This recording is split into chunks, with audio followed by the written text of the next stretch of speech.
If you've never made a crepe cake before, this is your sign. Today we're making a crepe cake with hibiscus, blood orange jelly, and sour whipped cream.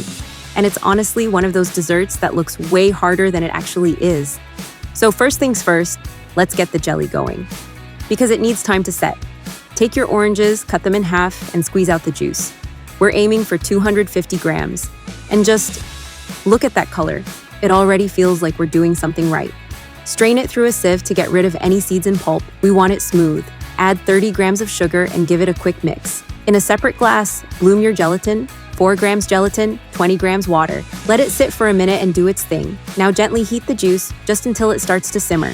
Don't boil it, just get it hot enough. Take it off the heat, let it cool slightly, then add the gelatin and mix until fully dissolved. Pour it into a mold that's about 2 centimeters smaller than your crepes. This will make assembly so much easier later. Let it cool, then move it to the fridge and forget about it for now. All right, let's move on to the crepes. In a large bowl, crack in 4 eggs, add 1/2 teaspoon salt and 70 grams sugar.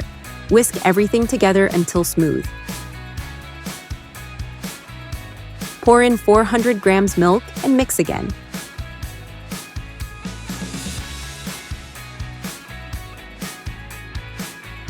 Now sift in 400 grams flour and 25 grams hibiscus powder.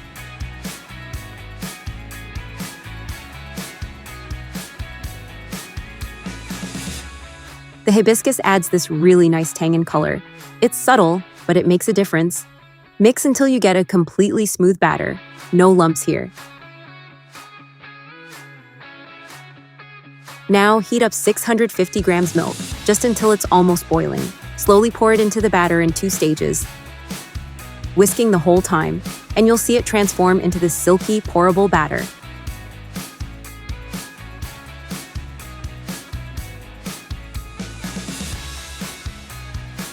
Finish with 55 grams vegetable oil and 55 grams melted butter. Give it one last mix, and that's it. Ooh, yes, this is how we work together. Okay, now zest 2 oranges directly into the batter mix, everything together.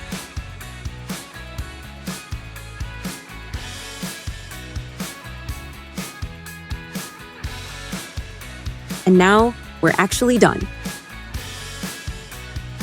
Know someone who's obsessed with crepes? Send this to them, they'll love it.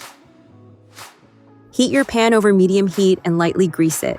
Pour in the batter, swirl it quickly to cover the surface,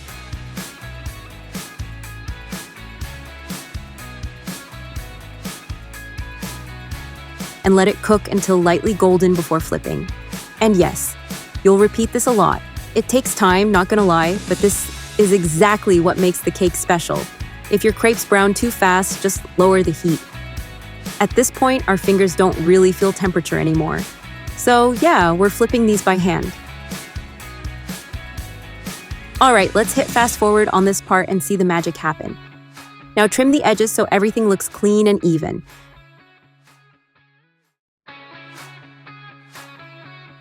And the scraps? Well, someone's still working and someone's already on snack duty. The cake needs time anyway. So why wait?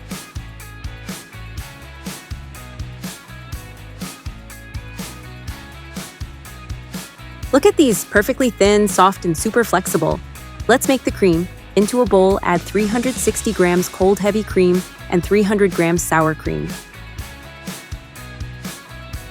Start whipping slowly, then increase the speed. Make sure your cream is really cold, straight from the fridge. And ideally, your bowl should be cold too. It actually makes a difference. Cold cream whips faster, holds its shape better, and gives you that light, smooth texture we're after. Once it thickens, add 400 grams cream cheese mix until smooth and stable.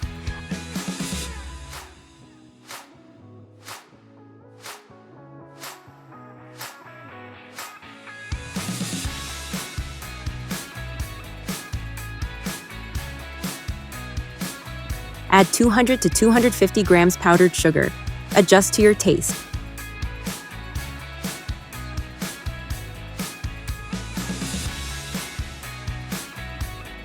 And finish with the zest of 2 oranges.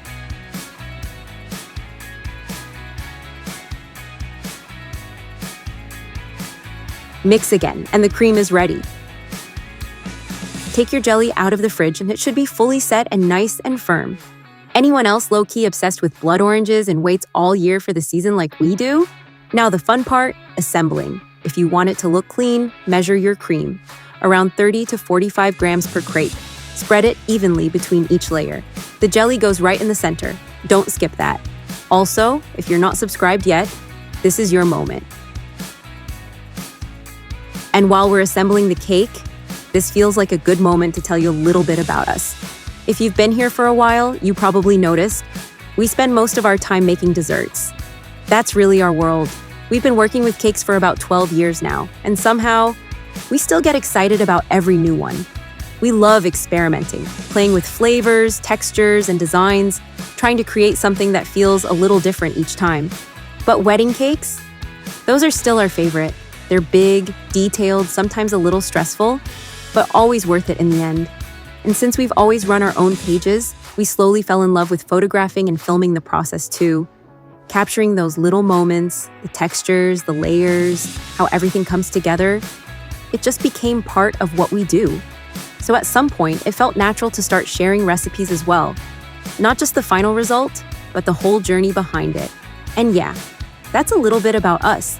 If you feel like it, tell us something about you in the comments or ask us anything.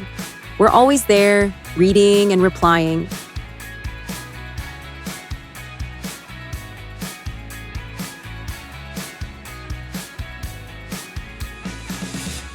Add cream on both sides of the jelly so it stays in place. And yeah, this cake is tall. If it's your first time, go wider, trust us. Keep stacking, take your time. This part is long, but the result is worth it. Cover the cake and refrigerate for 3 to 4 hours or overnight. If you want the final frosting technique, let us know in the comments, we'll share it. And this is what ties it all together, that final little touch on top. And now, the slice. We were honestly a little nervous here, but yeah, it worked. The jelly is bright, fresh, and perfectly balanced. Not too sweet, just right. If you made it all the way here, thank you. Drop a like, leave a comment, it really helps. And we'll see you at the table.